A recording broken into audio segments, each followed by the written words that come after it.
नमस्कार, स्वागत है आपका प्रसारण न्यूज नेटवर्क में। आगे बढ़ेंगे आज की ताजा खबर की ओर। पहली खबर, गोविंद गुरु लीमड़ी तालुका के रूपा खेड़ा गांव में बुधवार दोपहर चामुंडा माता मंदिर के पास जलापूर्ति बोर्ड द्वारा बनाई गई ओवरहेड टंकी में 3 श्रमिक पेंटिंग का काम कर रहे थे। इसी दौरान केमिकल वाला रंग गिर जाने से बंद टंकी के भीतर चंद सेकंडों में ही ऑक्सीजन का स्तर शून्य हो गया, जिसके कारण दम घुटने की वजह से टंकी में काम कर रहे श्रमिकों ने बचने के लिए चीख पुकार मचाई, लेकिन आखिरकार वे टंकी के तल पर बेहोश होकर गिर पड़े।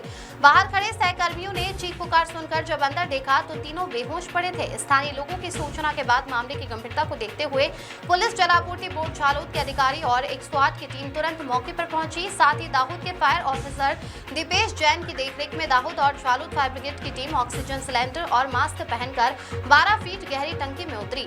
उन्होंने 30 से 35 मिनट तक रेस्क्यू ऑपरेशन चलाकर तीनों बेहोश श्रमिकों को टंकी से बाहर निकाला और 108 एम्बुलेंस के जरिए तुरंत दाहोद के जायडस अस्पताल भेजा।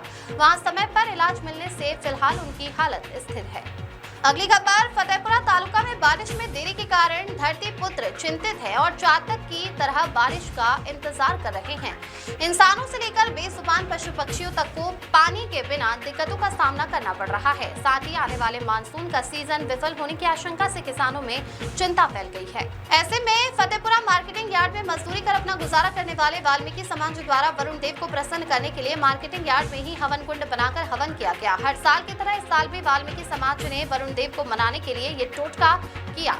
इस हवन में एपीएमसी के कर्मचारी और व्यापारी वर्ग भी शामिल हुए। अब देखना यह है कि वरुण देव वाल्मीकि समाज की प्रार्थना सुनते हैं या नहीं। हर साल वाल्मीकि समाज के हवन के बाद फतेहपुरा तालुका में मूसलाधार बारिश होती है, तो क्या इस बार भी ऐसी ही मूसलाधार बारिश होगी, ये देखने वाली बात होगी। पिछले सालों की तुलना में इस वर्ष मानसून की पहली बारिश 15 दिनों से भी अधिक देरी से होने के कारण किसान बेसब्री से बारिश के आगमन का इंतजार कर रहे हैं। दाहोद जिले में अभी तक बुआई के लायक पर्याप्त बारिश नहीं हुई है। कुछ दिन पहले हुई सामान्य बारिश के बाद किसानों ने खेतों में कुछ अनाज की बुआई कर दी थी, लेकिन उसके बाद बारिश न होने से वह बीज खराब होने की स्थिति पैदा हो गई है, जिससे किसानों में गहरी चिंता है। किसान चाहते हैं कि जल्द से जल्द बारिश हो और वे इस बात का इंतजार कर रहे हैं कि कुदरत कब उन पर मेहरबान होगी। नीलम सेठ की रिपोर्ट।